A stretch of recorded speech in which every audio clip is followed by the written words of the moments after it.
Gaucho style pork and beans.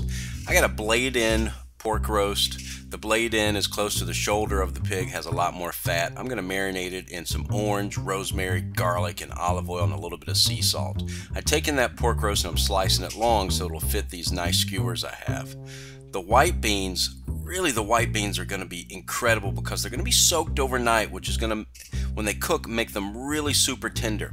I'm soaking them in water and thyme. I got about a half a bunch of thyme laid in there, and I'm also going to soak them in not only the thyme but a little bit of brown cardamom pods. Brown cardamom has a really beautiful smoky flavor, and then we'll just cook them for about 2 hours.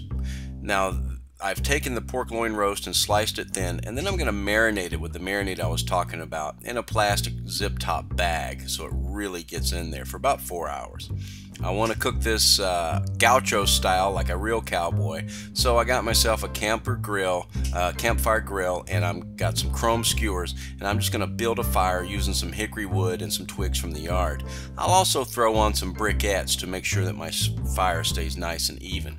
When the briquettes and the coals get really ashy, I'm going to throw in an eggplant because we're going to make a roasted eggplant skillet cake, like a pancake but even better, with an incredible smoky flavor. I'm cooking the eggplant until it's completely charred on the outside like you'd roast a red bell pepper, and then I'm just going to peel the skin off of it.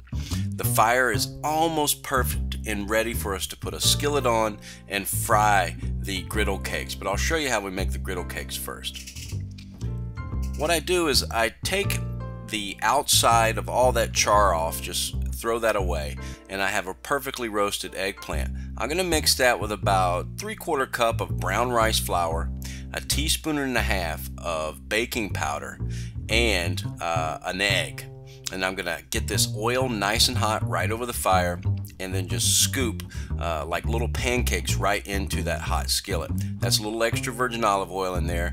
Cook them for about 3 minutes. When they get crispy, flip them over. Those are beautiful, and you're going to really taste the smoke from the fire. And speaking of picking up the smoke, now I've got these churrasco pork sitting on there and with those chrome skewers, and it's been marinating for about 4 hours. Put it on that sizzling hot grill, flip it over, and when I flip it over, I add some Florida Tupelo honey to it. I love the strong, sweet bitter of the Florida Tupelo honey. Let that honey caramelize and cook them until they're just finished. The fat's caramelized. This is good. Here's the plate up. I'll lay down that smoky roasted skillet cake, and then I'll put the beans down, a few sliced tomatoes, some thyme to make it all pretty. Hey, this is easy, man. Keep on cooking.